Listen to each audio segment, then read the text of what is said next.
20,000 Leagues Under the Sea by Jules Verne. Chapter 1. A Runaway Reef.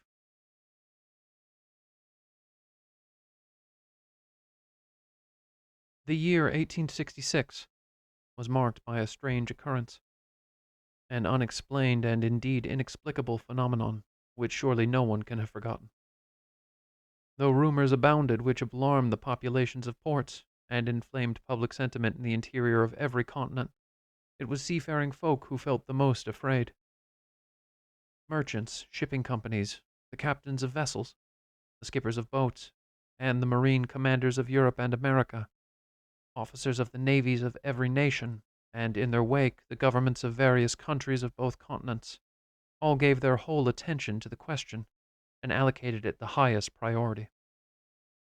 The fact of the matter was that for some time past, various ships at sea had encountered a long cigar-shaped object which could at times be phosphorescent and was infinitely larger and faster than a whale. The facts concerning this mysterious apparition, set down in various ships' logs, all more or less tallied as to the structure of the object or creature in question, its unprecedented speed, its amazing locomotive power, and the particular vitality with which it appeared to be endowed. If it was a cetacean, it was infinitely larger in size than anything science had recorded up to that time. Not Cuvier, nor Lacépède, nor Monsieur Dumeril, nor Monsieur Quatrefages would have admitted the existence of such a monster, unless they had seen it for themselves. In other words, had observed it through their own scientific optic. Taking the average of the observations recorded at different times, and discounting both the conservative estimates, which attributed to the object a length of 200 feet, and the exaggerated reports which made it a mile wide and 3 miles long, it could be stated that this phenomenal creature surpassed by far the dimensions considered possible hitherto by ichthyologists, if, that is, it existed at all. But exist it did. It was an undeniable fact, and given the ready tendency of the human brain to detect marvels everywhere, it will not be difficult to understand the excitement produced all over the globe by the supernatural apparition. Any thought that it could be relegated to the ranks of fable could not be entertained. And then, on the 20th of July in the year 1866, the steamship Governor Higginson, of the Calcutta and Burnock Steam Navigation Company, encountered this traveling mass 5 miles off the coast of Australia. At first, Captain Baker believed that he was dealing with an uncharted reef, and was preparing to note its exact position, when 2 gouts of water, released by the inexplicable object, rose 150 feet into the air with a great roar. Thus, unless the reef was subject to the intermittent eruption of a geyser, the Governor Higginson had happened upon a species of a hitherto unknown aquatic mammal, which was in the habit of blowing columns of water, mixed with air and steam, through its spiracles. A similar encounter was recorded on the 23rd of July of the same year, in Pacific waters, by the Cristobal Colon. That doesn't sound right either. Cristobal Colon. There we go. Of the West India and Pacific Steam Navigation Company. It followed that this cetacean was able, within a space of just 3 days, to move under its own power from one location to another with astonishing speed, for the Governor Higginson and the Cristobal Colon had observed it on 2 points on the map, which were more than 700 nautical leagues apart. 2 weeks later, and 2,000 leagues from the last sighting, the Helvetia of the Compagnie Nationale and the Shannon of the Royal Mail, on opposite tacks in that part of the Atlantic which separates the United States from Europe, both reported sighting the monster at latitude 42 degrees 15 minutes north and longitude 60 degrees 35 minutes west of the Greenwich meridian. These simultaneous sightings allowed the minimum length of the mammal to be set at more than 350 English feet, for neither the Shannon nor the Helvetia was as big, though both measured 100 meters from stem to stern. The largest whales, those to be found in the seas around the Aleutian Islands, the Kulamak, the Kulamek, and the Umgillik, never exceed a length of 56 meters, and rarely achieve that.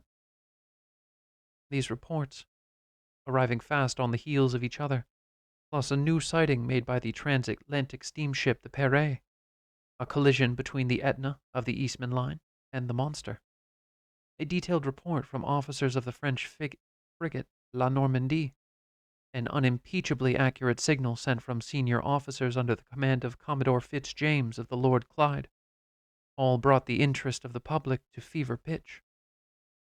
In countries inclined to the frivolous, jokes were made about the phenomenon. But in sober, practically minded countries such as England, America, and Germany, the matter was taken extremely seriously. In every large center of population, the monster was all the rage. Songs were sung about it in cafes. Journalists mocked the very idea that such a thing existed, and plays featuring it were staged in theaters. Hoaxers of every shape and form had a field day. When newspapers were short of copy, they resurrected all the old tales of legendary gigantic creatures, from the white whale, the so-called fearsome Moby Dick of Hyperborean latitudes, to the colossal kraken, whose tentacles could encircle a ship weighing 500 tons and drag it down into the depths of the ocean.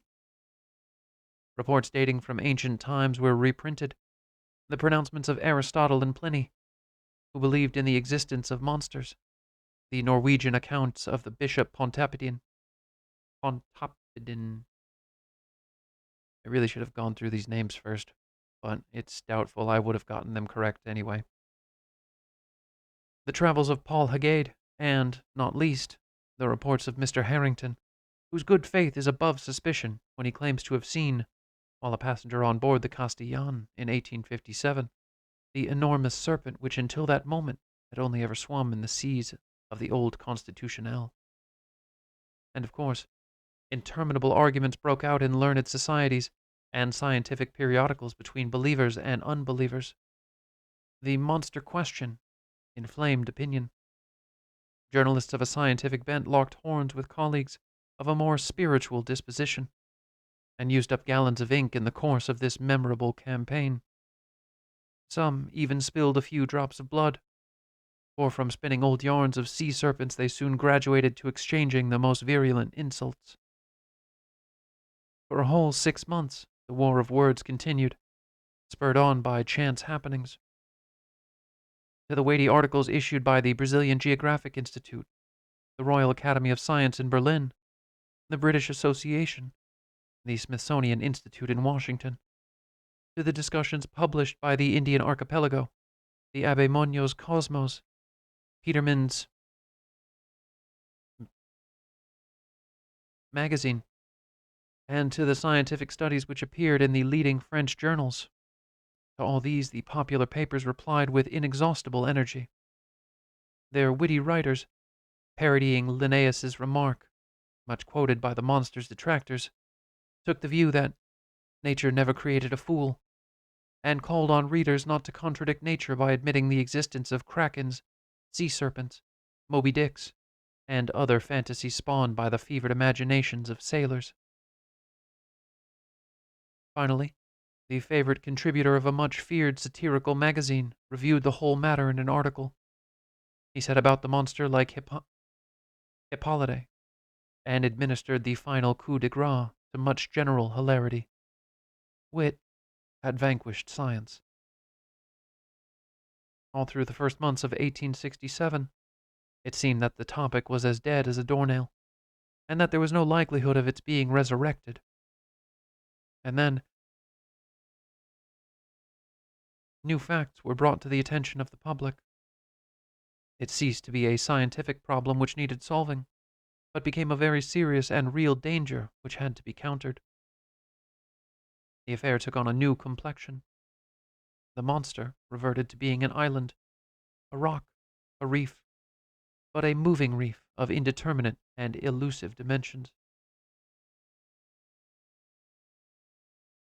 On the 5th of March, in the year 1867, the Moravian of the Montreal Ocean Company, sailing at night at latitude 27 degrees 30 minutes, and longitude 72 degrees 15 minutes, ran its starboard side against a rock which did not appear on any chart of the area.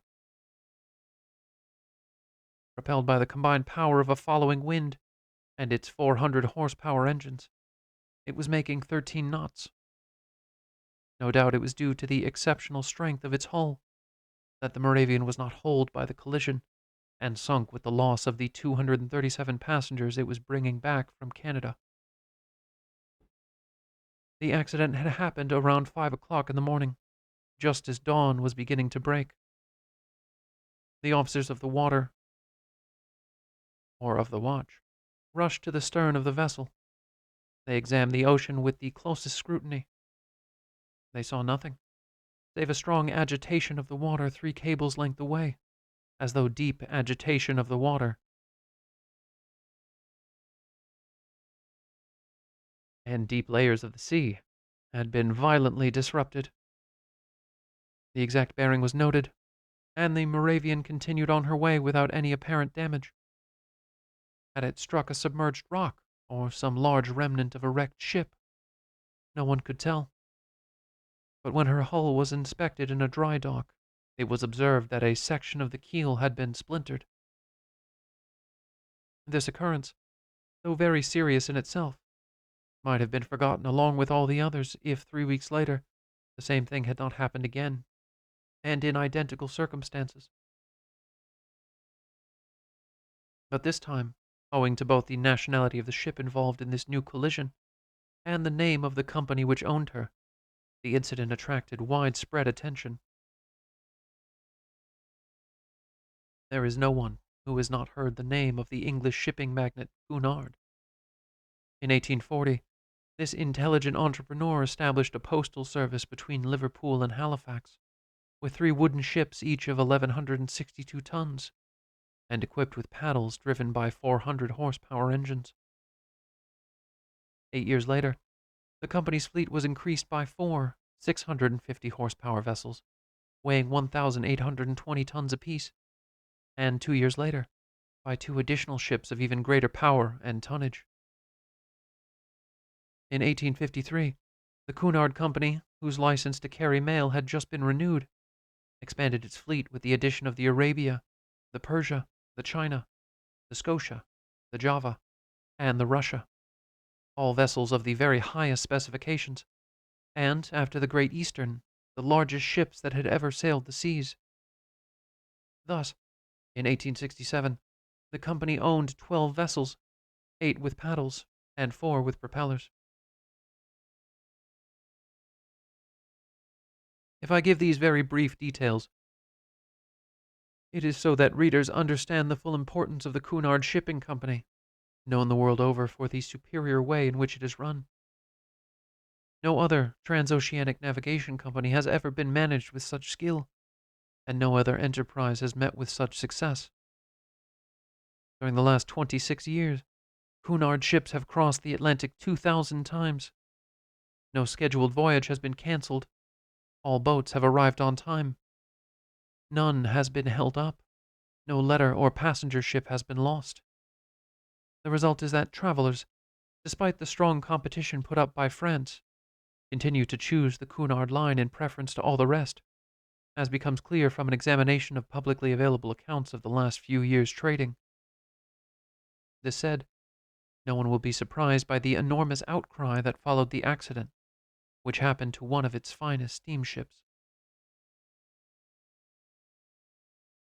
On the 13th of April, in the year 1867, with a calm sea and a moderate wind, the Scotia was proceeding at longitude 15 degrees 12 minutes and latitude 45 degrees 17 minutes, and, driven by her 1,000 horsepower engines, was making 13.5 knots. Her paddles were turning with perfect regularity.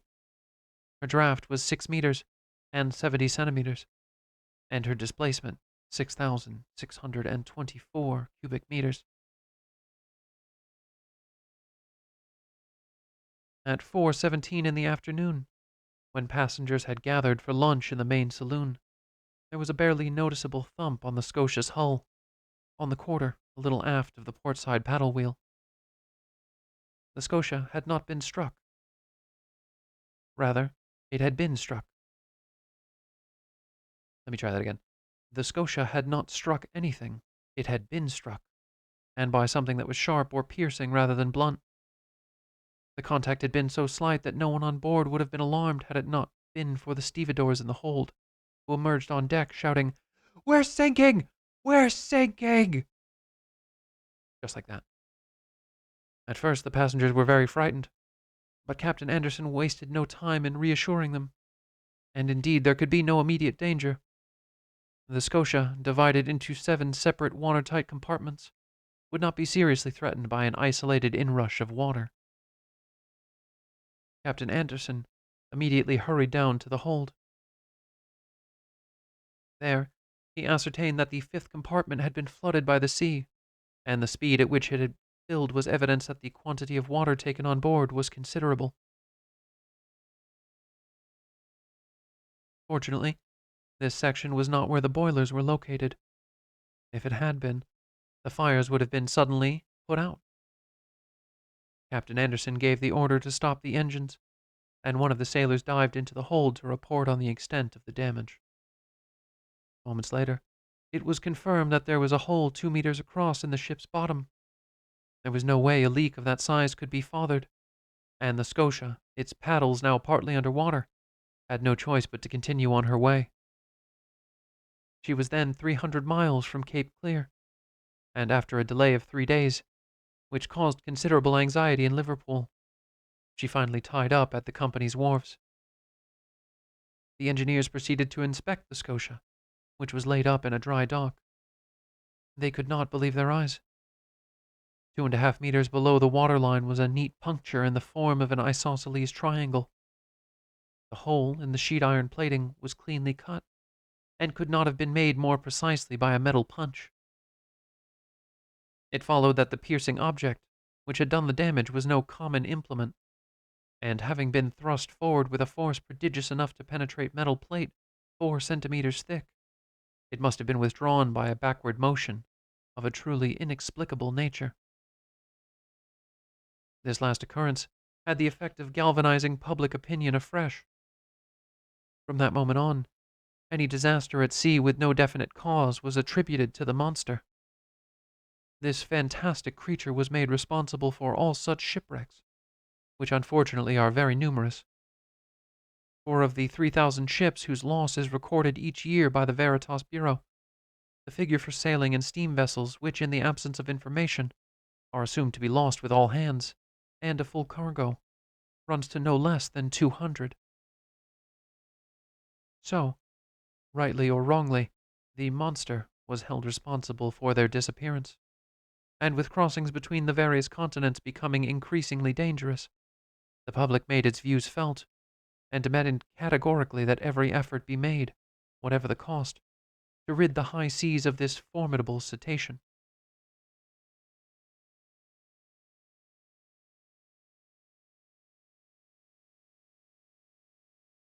Chapter 2. Pros and Cons.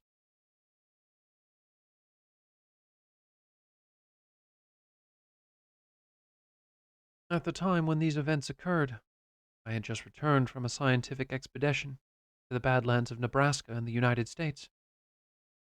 In my capacity of assistant professor at the Museum of Natural History in Paris, I had been added to its complement by the French government. After 6 months in Nebraska, I reached New York towards the end of March with a number of valuable collections. My passage to France was booked for the start of May, and I was occupying the time until then cataloging my wealth of mineralogical, botanical, and zoological specimens when the Scotia incident occurred. I was thoroughly acquainted with the leading topic of the day. How could I not be? But while I had read and reread all the reports in the American and European press, I was no further forward. The mystery puzzled me. Being in no position to form an opinion, I swung from one extreme to another. That there was something there was not in doubt, and unbelievers were invited to place their hand on the hole in the side of the Scotia. When I reached New York, The story was on everyone's lips. The hypothesis of a floating island, of an elusive reef, which was advanced by a handful of unqualified commentators, had been completely discredited. When I make a mistake, I have to take a drink of lemonade.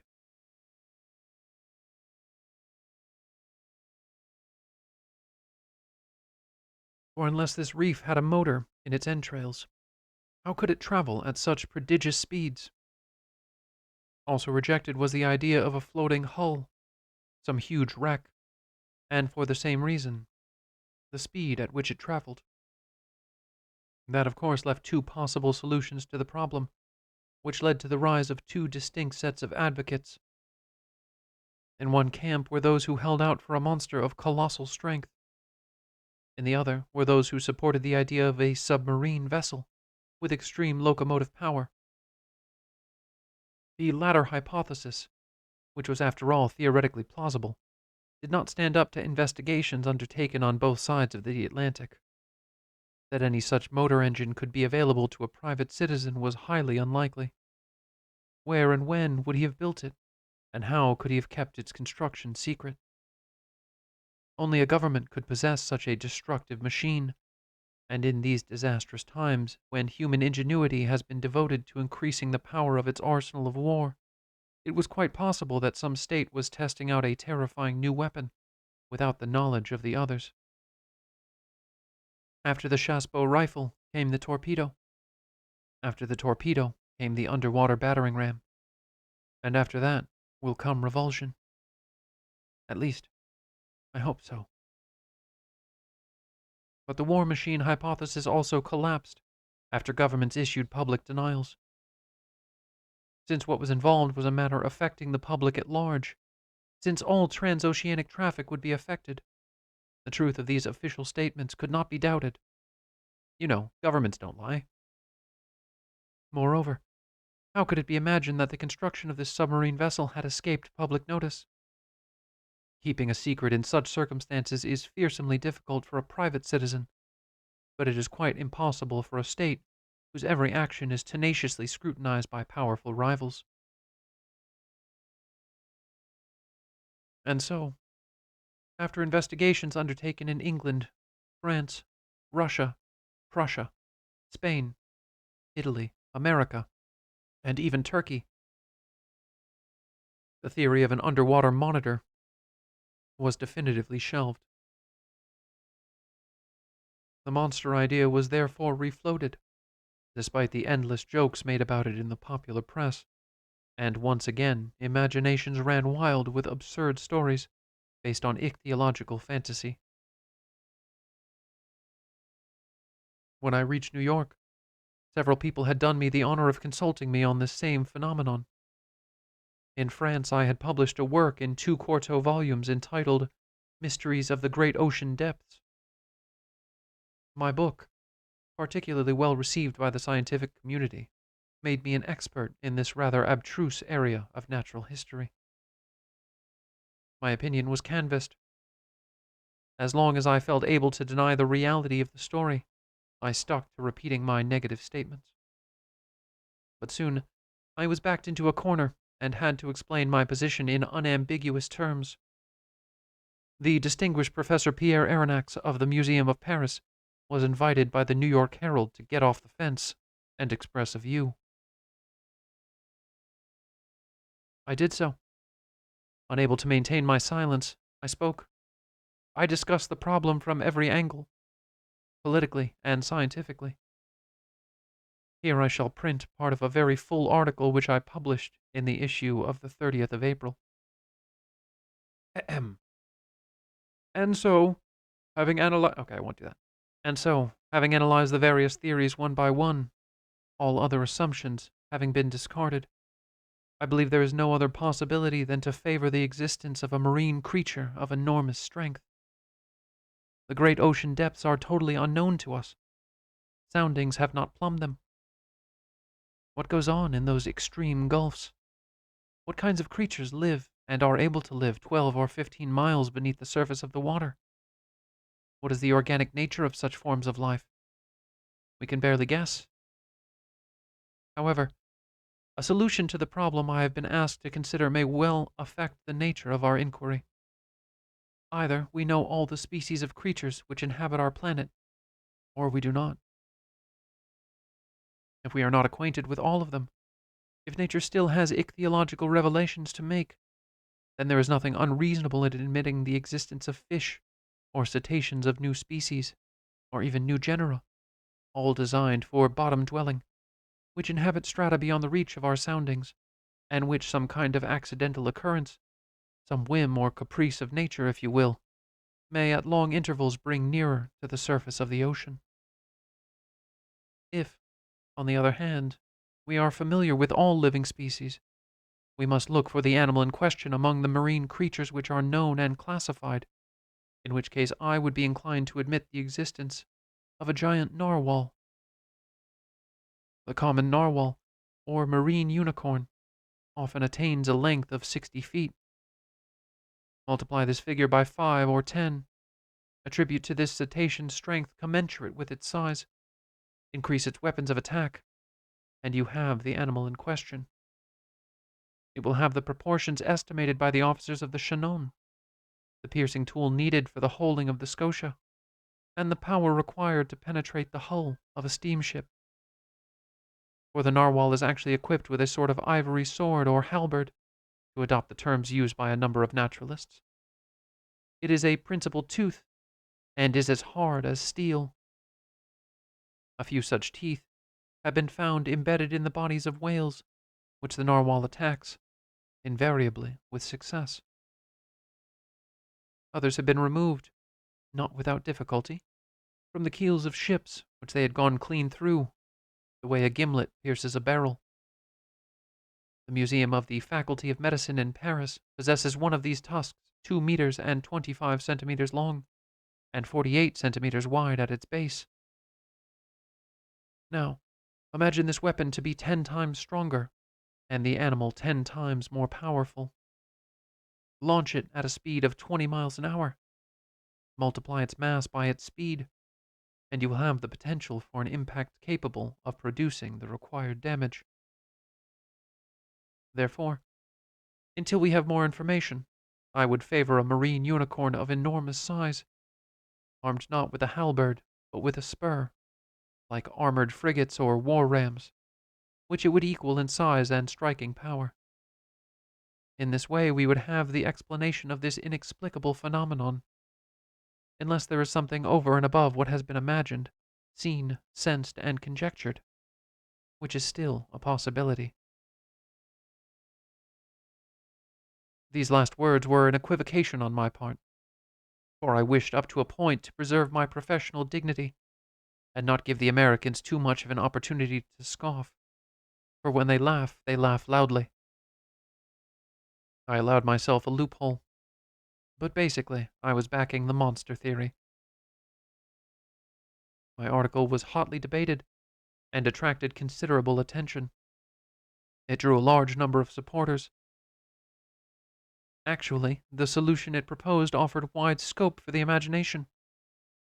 The human mind is naturally drawn to grandiose notions of supernatural beings, and the sea is the ideal medium for them, the only environment where such giant creatures, compared with which terrestrial animals, such as elephants or rhinoceroses, are mere midgets, can exist, and even prosper.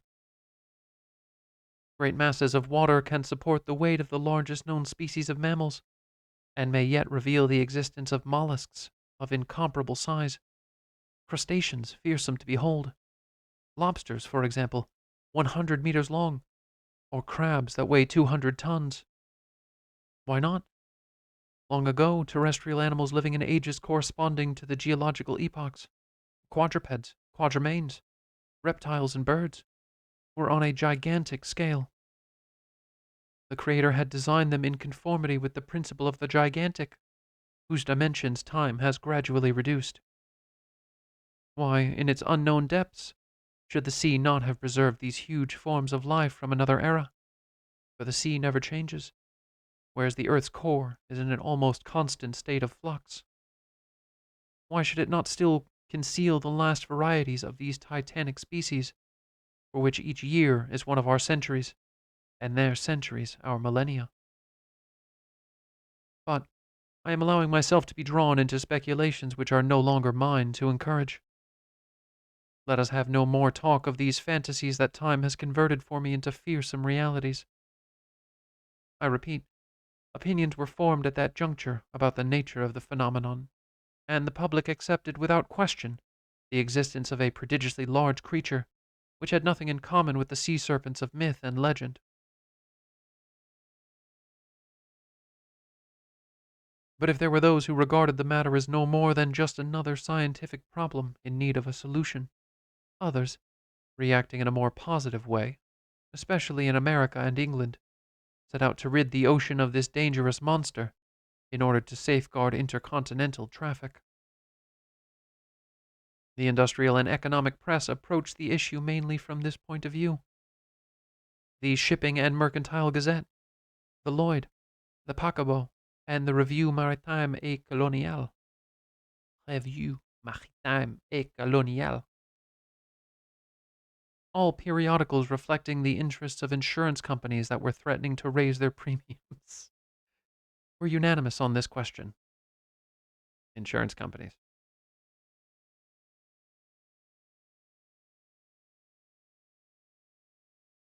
Public opinion having delivered its verdict, the states of the Union were the first to take action.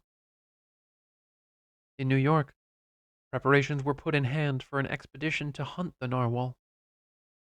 A fast frigate, the Abraham Lincoln, was made ready and scheduled to sail at the earliest opportunity. The arsenals were made available to Captain Farragut, who did all he could to ensure that the vessel was fully armed. And then, as invariably happens, once the decision had been taken to hunt the monster failed to reappear.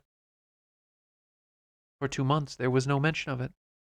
No boat encountered it. It was as if the unicorn had got wind of the campaign which was being mounted against it.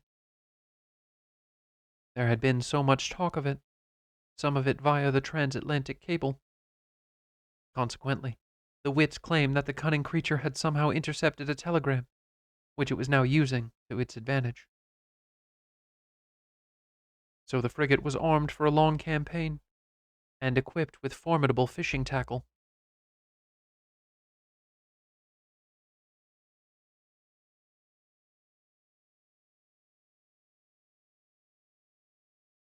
But no one knew in which direction it should be dispatched. Impatience mounted. And then, on the 3rd of July, it was learned that a steamship of the line sailing from San Francisco to Shanghai had sighted it several weeks earlier in the seas of the northern Pacific. The excitement caused by the news was extreme. The authorities granted Captain Farragut less than a day to take final stores on board. The ship's bunkers overflowed with coal. No member of the crew defaulted on his duties. It only remained to light the boilers, let them come up to pressure, and get under way. Not even half a day's delay would have been tolerated. But in any case, Captain Farragut could not wait to be gone. 3 hours before the Abraham Lincoln sailed from its Brooklyn pier, I received a letter which read as follows. To Professor Aronnax, of the Museum of Paris, Fifth Avenue Hotel, New York. Dear Sir, if you will consent to join the expedition of the Abraham Lincoln, the government of the Union will be most happy to see France represented by you in this great enterprise. Captain Farragut has ordered a cabin to be put at your disposal. With every good wish, J.B. Hobson, Navy Secretary.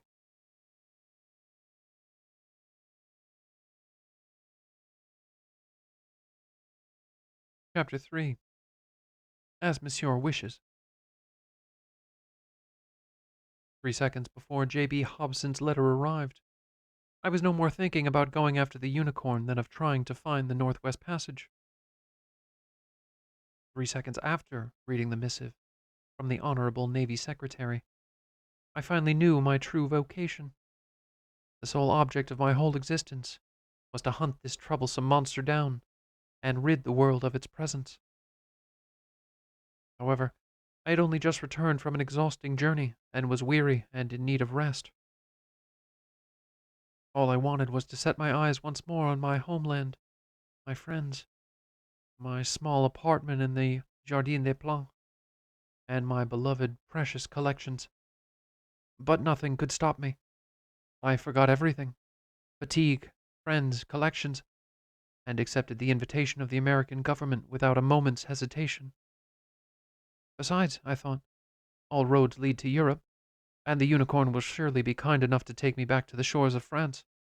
For my personal benefit, the worthy beast will allow itself to be caught in European waters, and I fully intend to take not less than half a meter of its ivory halberd back to the Museum of Natural History.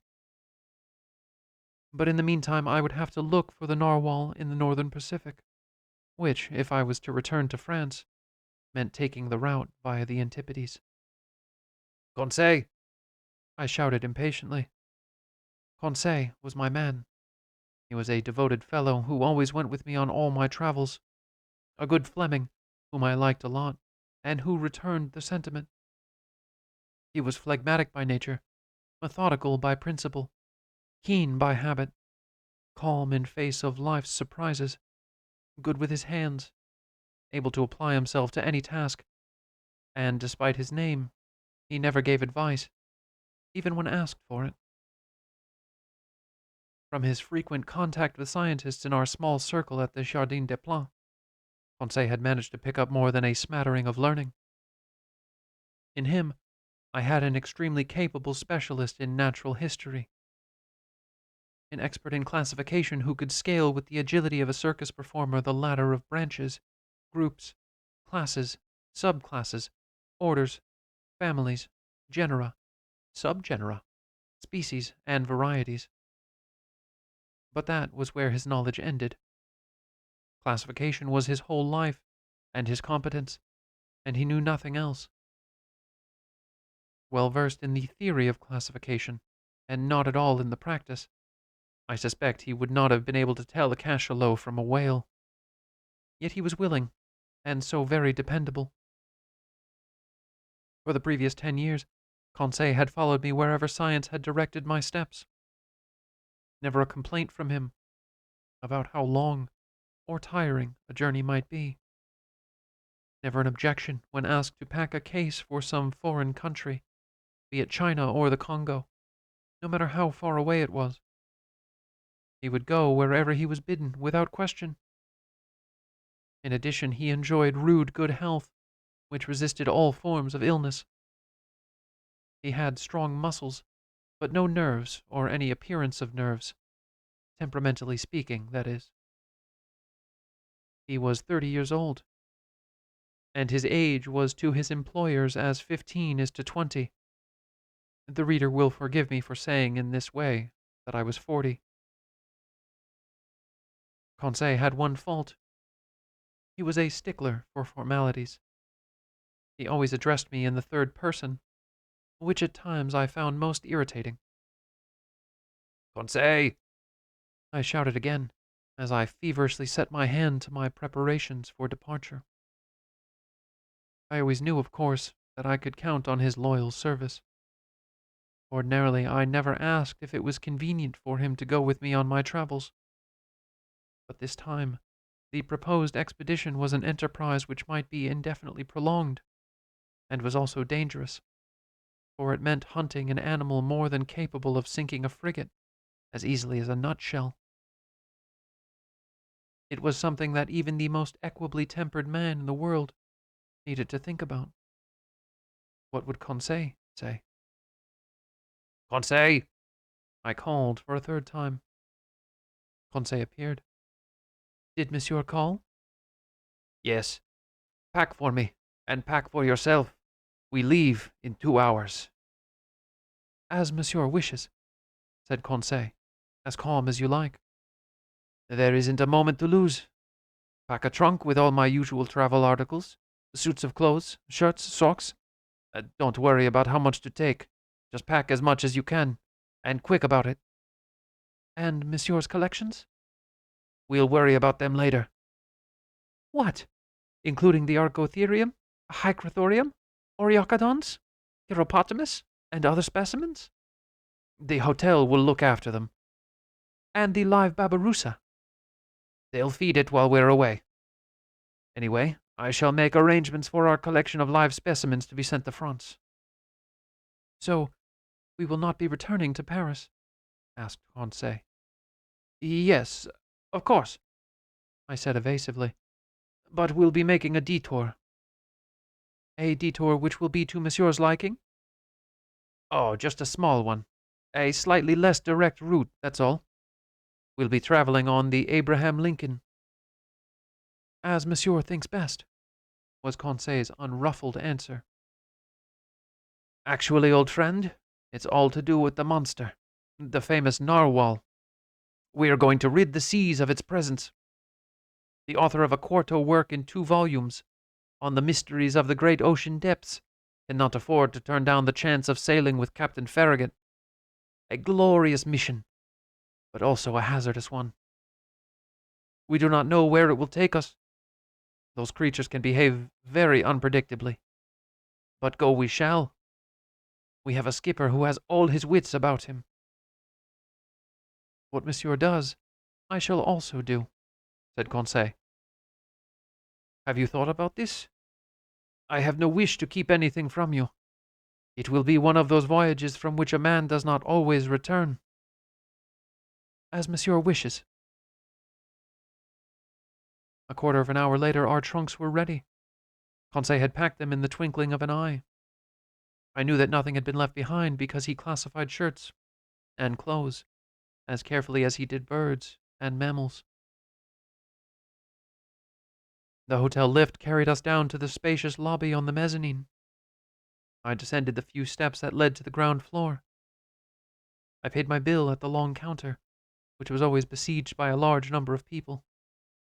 I made arrangements for my crates of stuffed animals and dried plants to be forwarded to Paris. I also have crates of stuffed animals and dried plants. I opened an account sufficient to cover the expense of keeping the babirusa, and with Conseil close on my heels, jumped into a cab. The 20-franc fare took us down Broadway to Union Square, followed 4th Avenue as far as the junction with Bowery Street, turned into Katrine Street, and drew up at Pier 34.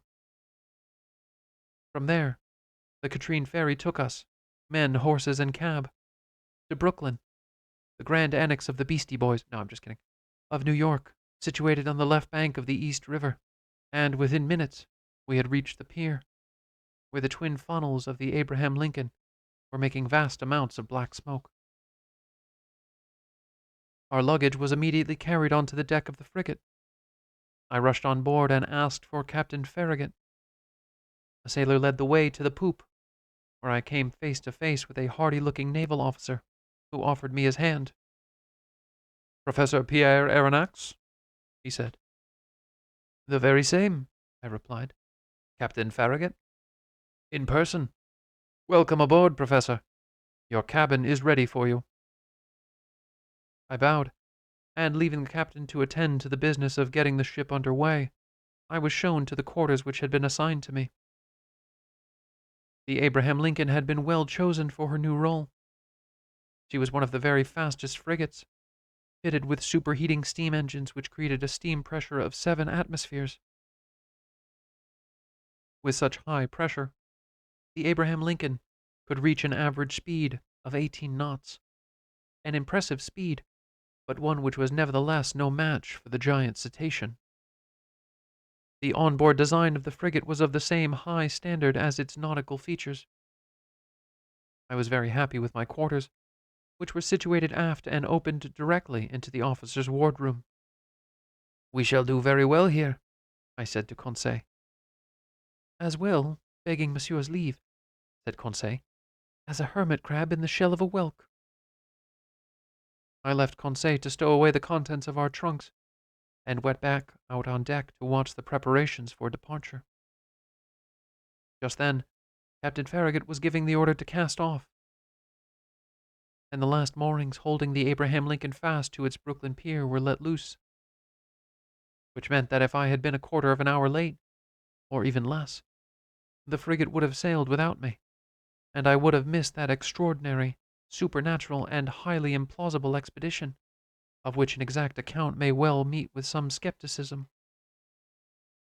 But Captain Farragut was determined not to waste a day, an hour, in his eagerness to take up a station in the seas where the creature had been sighted. He called to the chief engineer. "Are we up to pressure?" he asked. "Yes, sir," the man replied. "Then make full steam," said Captain Farragut. At this order, which was transmitted by means of the compressed air communication system, the chief engineer turned the wheel that started the engines. The steam hissed as it rushed into the half-open slide valves. The long horizontal pistons protested as they moved the crank arms.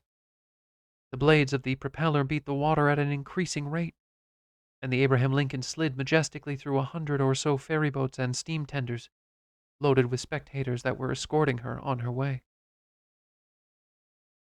The wharves of Brooklyn and the whole of that part of New York bordering the East River were lined with sightseers, also trash. We were given successive rounds of 3 cheers as we sailed past the 500,000 spectators. Thousands of handkerchiefs were brandished above the heads of the tightly packed crowds, saluting the Abraham Lincoln until she reached the waters of the Hudson at the southern end of the elongated peninsula which forms the city of New York. Then, the frigate followed the coast of New Jersey.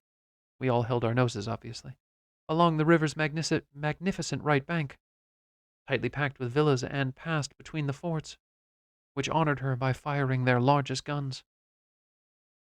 The Abraham Lincoln returned the salute by showing and thrice raising the American flag, whose 39 stars fluttered gaily from the peak of the mizzen topmast. Then, changing course to negotiate the curving channel marked by buoys in the inner bay formed by Sandy Hook Point, she skirted the sandy tongue of land where several thousand spectators added more cheers. The armada of boats and tenders continued to follow the frigate, and did not turn back until they came abreast with the lightship whose twin beacons marked the entrance of the New York channels. By then, 3 o'clock was striking. The pilot disembarked into his small boat and rowed back to the small schooner waiting for him on our lee side. The boilers were stoked higher. The screw churned the water more quickly. The frigate moved along the low yellow shore of Long Island, and, at 8 in the evening, when to the northwest the lights of Fire Island had at last dropped from sight, she was steaming at full speed over the dark waters of the Atlantic.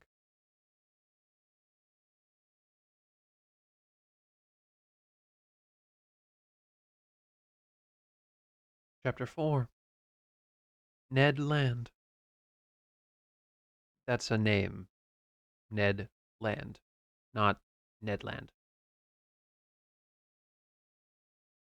Captain Farragut was a fine seaman, and worthy of the frigate he commanded. He and his boat were as one. He was its soul. As to the cetacean, there was no doubt in his mind, and he banned all arguments about the existence of the creature on his ship. He believed in it as certain devout women believe in the Leviathan, by faith, first reason. The monster existed, and he had sworn to rid the sea of it. He was a kind of Chevalier de Rhodes, a Didouin de Gozon, sallying forth to fight the serpent which was ravaging his island.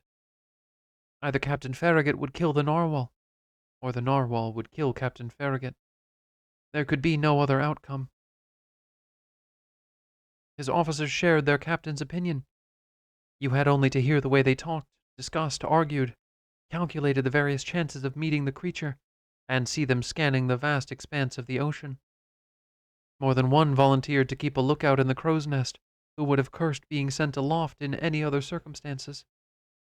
For as long as the sun followed its daily course, the cross trees were crowded with sailors so eager to join the hunt that they simply could not stay on deck, even though the Abraham Lincoln had yet to set its prow anywhere near the suspect waters of the Pacific. The whole ship's company wanted nothing more than to come upon the Unicorn, harpoon it, hoist it on board, and slaughter it. Every eye scoured the sea with the closest attention. Moreover, Captain Farragut had made it known that a reward of $2,000 would be given to whoever first sighted the animal, whether it was a ship's boy, sailor, able seaman, or officer. I leave it to the reader to decide if eyes on board the Abraham Lincoln were kept permanently peeled. I myself was no different from the others, and never ceded my part of each day's observation to anyone else. The frigate would have been justified many times over in calling herself the Argus. Of the ship's complement, only Conseil, being utterly indifferent to the question which fascinated everyone, demurred, and thus was the exception to the general enthusiasm shown by all concerned. As I said, Captain Farragut had carefully fitted out his ship with tackle adapted for catching the cetacean. A whaler would not have been better armed. We had all the latest equipment, from the hand-thrown harpoon to the barbed variety which is shot from a blunderbuss, and explosive heads fired by a swivel gun. On the forecastle was positioned the latest type of breech-loading cannon, thick-barreled and small-bored, a specimen of which is to feature in the Universal Exhibition of 1867. This invaluable weapon, made in America, could easily fire a cone-shaped projectile weighing 4 kilos, an average distance of 16 kilometers. The Abraham Lincoln thus lacked no form of destructive weaponry, but it also had something even better. It had Ned Land, Prince of Harpooners. Ned Land was a Canadian, uncommonly skillful with his hands and unrivaled in his dangerous occupation. Skill and a cool head, courage and astuteness, he possessed all these qualities at the highest level. It would take a cunning whale indeed, or an unusually wily cachalot, to escape his harpoon. Ned Land was about 40 years old. He was very tall, over 6 feet, strongly built, somber in manner, naturally taciturn, sometimes violent, and capable of great rages when contradicted. His appearance commanded attention, and in particular the directness of his look gave his face a most striking expression.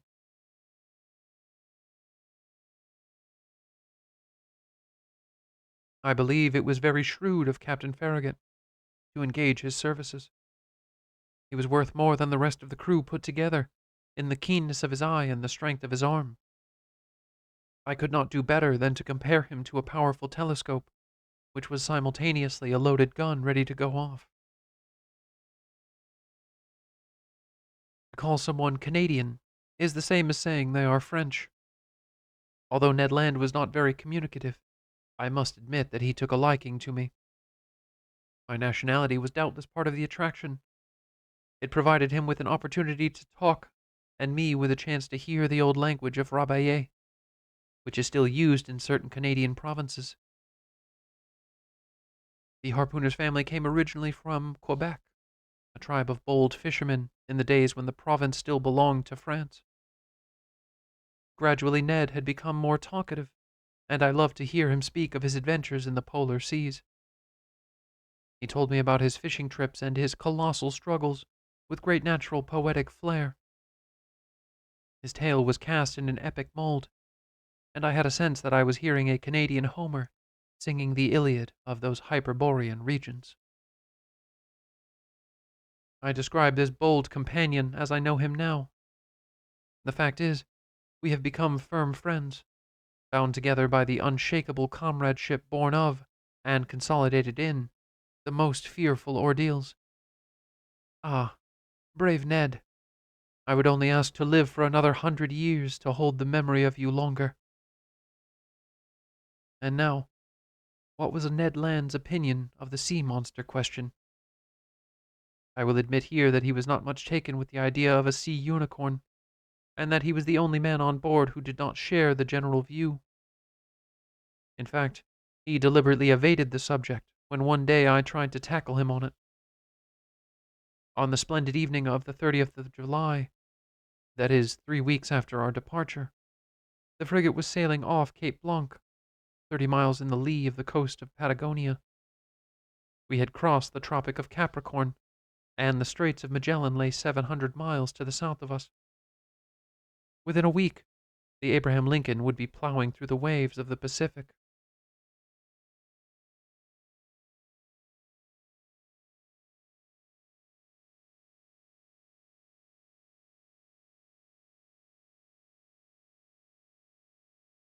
Ned Land and I were sitting on the poop, chatting of this and that, looking out over the mysterious sea, whose depths have so far remained inaccessible to the eye of man.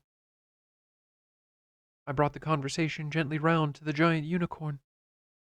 I ran through the various chances of success or failure that our expedition might meet with.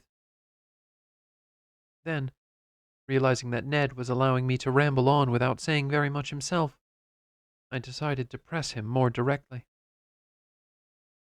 How is it, Ned, that you won't be convinced of the existence of the cetacean we are hunting? Do you have any particular reason for being so dubious? The harpooner looked at me for a few moments, struck his broad brow with one hand in a habitual gesture of his, closed his eyes as if to gather his thoughts, and finally said, Maybe I have, Professor Aronnax.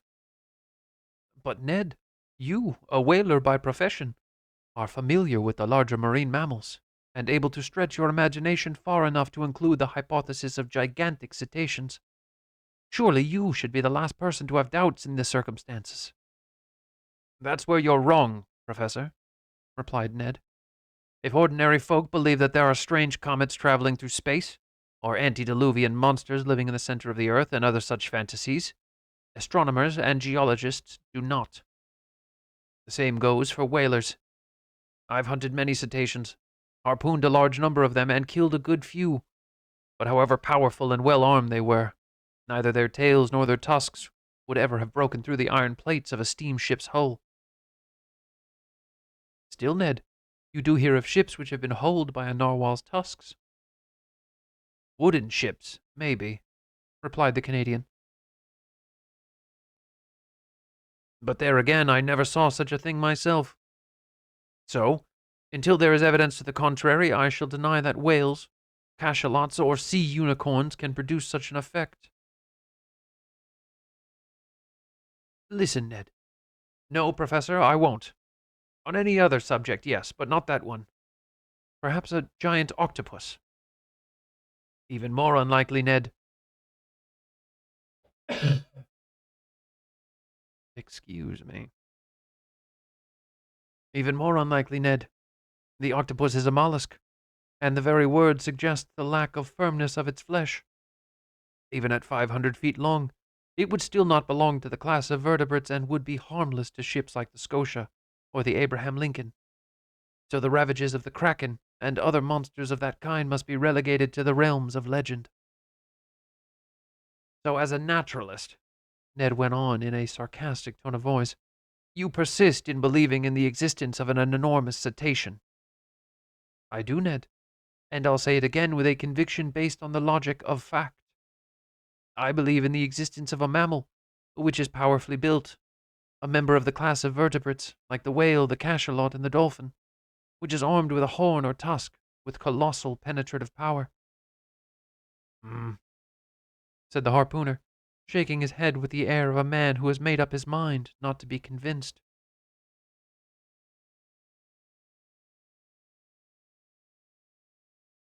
And note further, my good Canadian friend, I continued, that if such an animal does indeed exist, if it lives at the bottom of the ocean, if its habitat is the watery deep miles beneath the surface of the seas, it must of necessity have a physical form so strong as to defy all comparison. And why should this form need to be so strong? Asked Ned. Because it requires incalculable strength to survive in those lowest depths and withstand the huge pressures. Is that a fact? Asked Ned, looking at me with a doubtful wink. It is a fact, and a few figures will easily prove it. Oh, figures, said Ned. You can prove anything with figures. In business, Ned, but not in mathematics. Now, listen here. Let us agree that the pressure of one atmosphere is represented by a column of water 32 feet high, though actually the column of water would not be quite as tall as that, since we're talking about sea water, which has a higher density than fresh water. Now, when you dive, Ned, the number of times 32 feet of water you have over your head is the same as the number of times your body is withstanding the equivalent of atmospheric pressure. That is, the same number of kilograms per square centimeter on the surface, It follows that at 320 feet down, this pressure is 10 atmospheres, 100 atmospheres 3,200 feet down, and 1,000 atmospheres 32,000 feet below the surface, which is about 2½ leagues. This is the same as saying that if you could go down to such a depth, each square centimeter of the surface of your body would be subject to a pressure of 1,000 kilos. Now, Ned, do you have any idea of how many square centimeters there are on the surface of your body? Probably not, Professor. About 17,000. Who'd have thought it? And since in reality atmospheric pressure is slightly higher than the weight of 1 kilogram per square centimeter, those 17,000 square centimeters are subjected to a pressure of 17,568 kilos.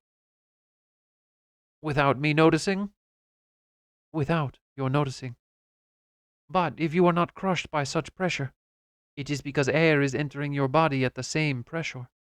This achieves a perfect balance between internal and external pressures, which then cancel each other out, and this allows you to bear them without difficulty. However, it's quite another matter underwater. I see that, said Ned, now paying more attention. It's because the water is all around me and does not get inside me. Exactly, Ned. So, when you're 32 feet beneath the surface of the water, you will be experiencing pressure of 17,568 kilos.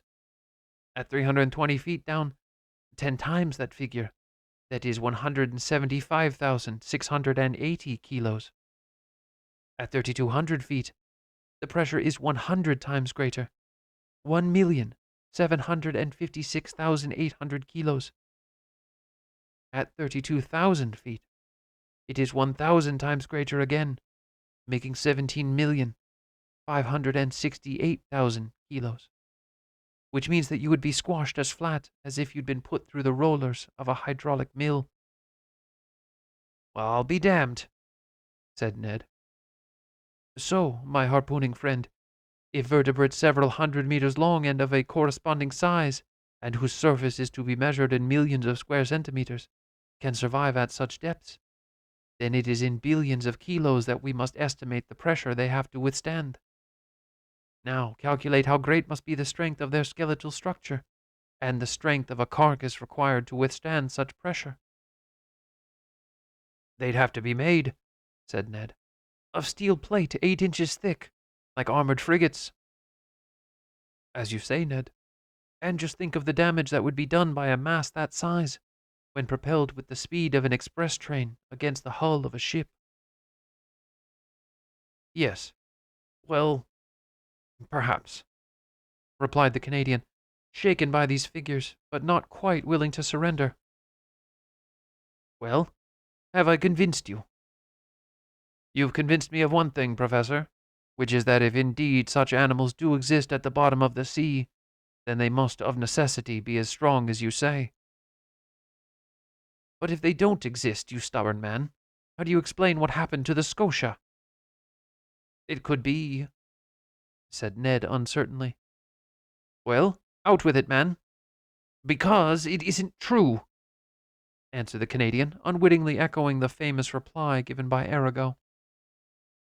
But this answer merely confirmed the harpooner's obstinacy, nothing more. That day I did not push him any further. What happened to the Scotia was undeniable. The hole was real, and had to be repaired. And I don't think that the existence of a hole can be more clearly demonstrated. Now the hole had not appeared all by itself, and since it had not been made by submerged rocks or underwater weapons, it had to have been caused by the penetrative power of an animal's weapon. Now, in my view, and for all the reasons previously adduced, the animal belonged to the branch of vertebrates, to the class of mammals, to the pisiform group, and ultimately to the order of cetaceans. As to where it ranked exactly in the family among whale, cachalot, or dolphin, as to what genus it belonged and the species to which it should be assigned, these were questions to be settled later. But for us to find the answers, the unknown monster would have to be dissected. To dissect it, it would have to be caught. and to catch it, it had to be harpooned, which was Ned Land's department. To be harpooned, it would have to be sighted, which was the business of the boat's crew, and to sight it, we would need to find it, which was a matter of chance.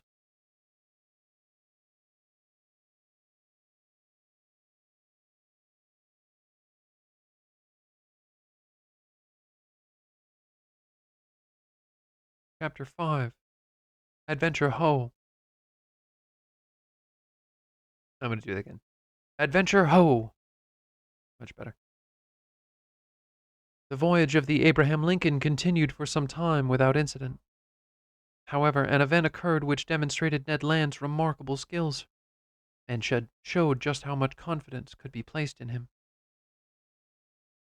We were off the Falklands on the 30th of June, when the frigate exchanged signals with some American whalers. We discovered that they had no knowledge of the narwhal, but one of them, the captain of the Monroe, learning that Ned Land had shipped on the Abraham Lincoln, asked for his help in hunting down a whale they had in sight. Captain Farragut, curious to see Ned Land in action, gave him permission to go on board the Monroe. Luck was so much on the Canadian side that instead of one whale he harpooned two in quick succession, hitting one clean in the heart and hooking the other after a pursuit lasting only a few minutes. One thing is clear. If the monster ever comes up against Ned Land's harpoon, I would not bet on its chances.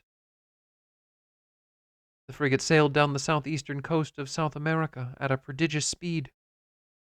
On the 3rd of July, we were at the entrance to the Magellan Straits, abreast of Cabo Verden. But Captain Farragut was not minded to venture through that winding route and set a course that took us round Cape Horn. The crew gave him their unanimous backing, for was it at all likely that we would have encountered the narwhal in that narrow channel? A good number of the sailors were sure the monster would not be able to get through it, as it was far too big for that. On the 6th of July, around 3 in the afternoon, the Abraham Lincoln, then 15 miles to the south, passed the uninhabited island, which was little more than an isolated rock, which was the farthest most tip of the American continent, to which Dutch sailors had given the name of their home town, Cape Horn. A northwesterly course was set, and the next day the frigate's propeller was at last churning a passage through the waters of the Pacific. "Keep your eyes open! Keep 'em peeled!" was the repetitive refrain of the crew of the Abraham Lincoln. And keep them open they certainly did. Eyes and telescopes, somewhat dazzled, it must be said, by the prospect of the $2,000, were barely still for a single moment. Night and day they scanned the surface of the ocean, so that even true nyctalopes, whose ability to see in the dark would have increased their chances by 50%, would have been hard put to win the prize. Though I myself was not tempted by the lure of money, I was not the least enthusiastic observer on board. Sparing only a few minutes for meals and a few hours for sleep, indifferent to sun and rain, I never left the deck of the ship. Stationed at the bow or leaning aft over the taffrail, I hungrily scoured the fleecy wake, which whitened the tops of the waves as far as the eye could see. And how many times did I share the excitement of the ship's officers and crew when the dark-hued back of a playful whale broke the surface.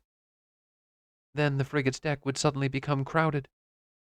The companion hatches would disgorge a torrent of sailors and officers.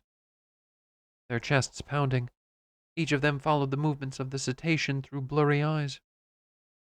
I looked hard enough to wear out my retina and blind myself, while Conseil, as phlegmatic as ever, kept repeating calmly, "If Monsieur would be good enough not to open his eyes so wide, he would be able to see much better."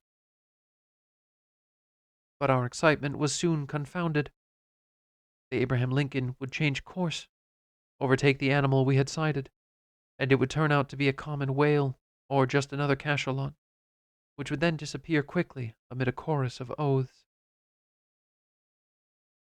Meanwhile, the weather continued fair. The voyage was enjoying the most favorable conditions. It was then winter in the southern hemisphere, for July in those regions corresponds to our January in Europe, but the sea remained calm, allowing its entire vast circumference to be easily scanned. Ned Land still maintained the same stubborn incredulity. He even pretended not to scour the surface of the sea outside his official watches, at least when no whale had been sighted. Still, his almost miraculous eyesight would have been a great help. But that obstinate Canadian spent 8 hours out of every 12 reading or sleeping in his cabin. I continued to reprove him for his indifference. "Bah," he would say. "There's nothing there, Professor Aronnax. And even if there was, what chance have we got of spotting it? Aren't we just sailing around more or less at random? They reckon that this elusive creature has been seen in the high latitudes of the Pacific. I'm quite prepared to believe it. But it's already been 2 months since it was sighted there, and if we can go by the nature of your narwhal, it doesn't like hanging around in the same place for long. It's prodigiously endowed with the ability to move from one place to another. Now, you know far better than me, Professor, that nature never contradicts itself. It would never give an animal that is essentially slow-moving the ability to travel at high speed unless it needed to use it. So if this beast does exist, then it's already a long way away." I was hard put to reply to this. Obviously, we were searching blind, but what other way was there? This meant that our chances were very slim. Still, no one doubted that we would succeed, and no sailor on board would have bet against the existence of the narwhal and its next appearance. On the 20th of July, we reached the Tropic of Capricorn at 105 degrees longitude, and on the 27th of the same month we crossed the equator on the 110th meridian. After taking a bearing, the frigate set a more specific course due west and began entering the waters of the central Pacific. Captain Farragut thought, and rightly so, that it would be better to patrol the deep water and keep away from continents or islands, which the animal had always seemed reluctant to approach, doubtless on account of there not being enough water for it, as the boatswain said. Accordingly, the frigate kept well away from the Paumotu Isles, the Marquesas, and the Sandwich Islands.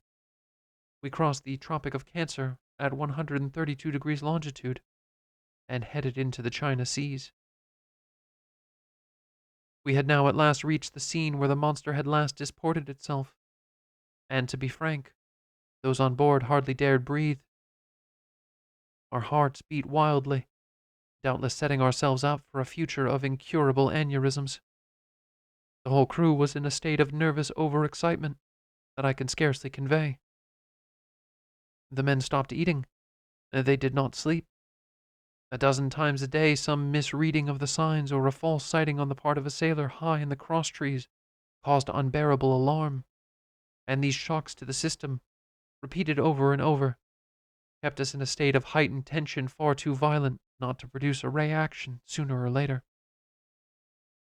And indeed, a reaction was not long in coming.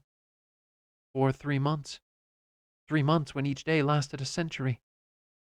The Abraham Lincoln had been patrolling the northern Pacific, pursuing whales which had been sighted, making abrupt changes of course, changing tack suddenly, stopping without warning, making full steam ahead, then going into reverse, time after time threatening to throw the engines out of kilter. We had left no compass point unexplored from the shores of Japan to the coast of America, and had found nothing. Nothing except the vastness of the empty waves. Nothing that looked like a gigantic narwhal, or an underwater island, or a derelict wreck, or a runaway reef, or anything that was remotely supernatural. At last, the reaction came. Discouragement began to creep in and open the way to doubt. A new feeling spread through the ship, which was 3 parts mortification and 7 parts fury. The men felt stupid for having let themselves be taken in by a fantasy, but more than that, they were furious. The mountain of arguments which had been built up over the past year now suddenly collapsed, and everyone thought only of how they could make up for the time that had been so idiotically sacrificed by doing as much eating and sleeping as they could.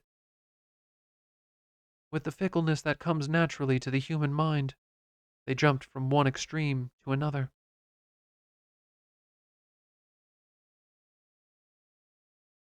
The most enthusiastic supporters of the undertaking now became its fiercest critics. The reaction rose from the bowels of the ship, from the stokers in their bunkers to the officers on the bridge. It is certain that had it not been for Captain Farragut, who remained stubbornly steadfast, the frigate would have turned and set a course south. But clearly, this useless search could not go on for much longer. The Abraham Lincoln had nothing to reproach itself with, having tried everything in pursuit of success. No crew of any ship in the American Navy had ever showed more patience and zeal. Failure could not be laid at its door. There was no alternative but to return to port. A proposal to this effect was put to the captain. Captain Farragut held firm. The sailors made no attempt to hide their discontent, and their work suffered. I am not saying that there was a mutiny on board, but after digging his heels in for a reasonable period, Captain Farragut, as Christopher Columbus once did, asked for the men to be patient for 3 days. If in that time the monster had not appeared, the helmsman would give the wheel 3 full turns, and the Abraham Lincoln would steer a course for the waters of Europe. This promise was made on the 2nd of November. It had the immediate effect of reviving the crew's flagging spirits. Again, the ocean was scrutinized with renewed zeal. Each man was eager to have that one last look that sticks in the memory. Telescopes were worked feverishly hard. It was a final challenge to the giant narwhal, which in all reasonableness could not fail to respond to this summons to appear.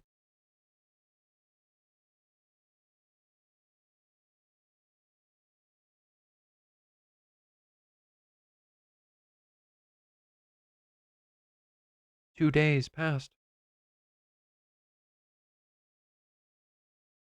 The engines of the Abraham Lincoln moved slowly. Everything possible was tried to attract the animal's attention, or rouse it from its torpor if it should happen to be somewhere close. Huge sides of fat bacon were towed in the ship's wake, much to the delight, I must add, of the sharks. The ship's boats fanned out in all directions around the Abraham Lincoln as she lay to, leaving no quarter of the sea unexplored. But the evening of the 4th of November came round, and still the answer to the underwater mystery had not been found. The following day, on the 5th of November, at noon, the agreed time would be up. After that point, if Captain Farragut was to keep his promise, he would have to order a southeasterly course to be set, and leave the waters of the northern Pacific once and for all. At that time, the frigate's position was latitude 31 degrees 15 minutes north, and longitude 136 degrees 42 minutes east. The coast of Japan lay less than 200 miles to leeward. Darkness was falling. 8 bells had just been struck. Large clouds veiled the face of the moon. Then, in its first quarter, the sea heaved gently under the frigate's stern. I was leaning over the forecastle rail on the starboard side. Conseil, standing next to me, was looking straight ahead. Members of the crew, perched aloft, were scanning the horizon, which was slowly growing fainter and darker. The officers were peering through their night glasses into the gathering gloom. At intervals, the murky ocean glinted as a beam of moonlight slanted down between the edges of 2 clouds. Then, all traces of light was swallowed up by the blackness. As I watched Conseil, I was aware that even my valiant servant was falling under the same spell as everybody else. At least, I thought so. Were his nerves pulsing with feelings of curiosity, perhaps for the first time? "Look lively, Conseil," I said. "This is your last chance to pocket $2,000. "If I may be permitted to say so, Monsieur," Conseil replied, "I have not been counting on winning the prize. The government of the Union could have offered a reward of $100,000 and been none the poorer." "You're quite right, Conseil. This is a very foolish business, and one which we entered into far too lightly. It's been such a waste of time, an unnecessary expenditure of energy. We could have been back in France 6 months ago." "In Monsieur's modest apartment," replied Conseil. "In Monsieur's own museum. And I would have already classified Monsieur's fossils, and the babirusa would have been settled in his cage in the zoo, and attracting all the inquisitive citizens of Paris." "Exactly, Conseil. Not to mention the fact that I suppose they'll all have a laugh at our expense." "Very true," Conseil said coolly. "I think that Monsieur will be a butt of their jokes. And need I say—" "Say it, Conseil." "Well, Monsieur will have got no more than he deserves." "Really?" "When a man has the honor, as Monsieur has, of being a person of learning, he does not go out of his way to—" Conseil was unable to finish his compliment, for a voice had just burst into the general silence.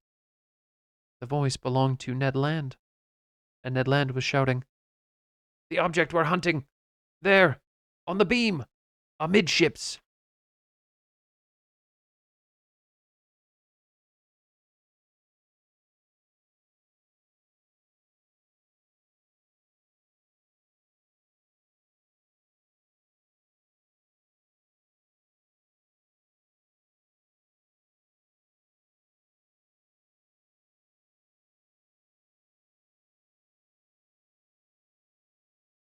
We'll leave off there for today. See you next time.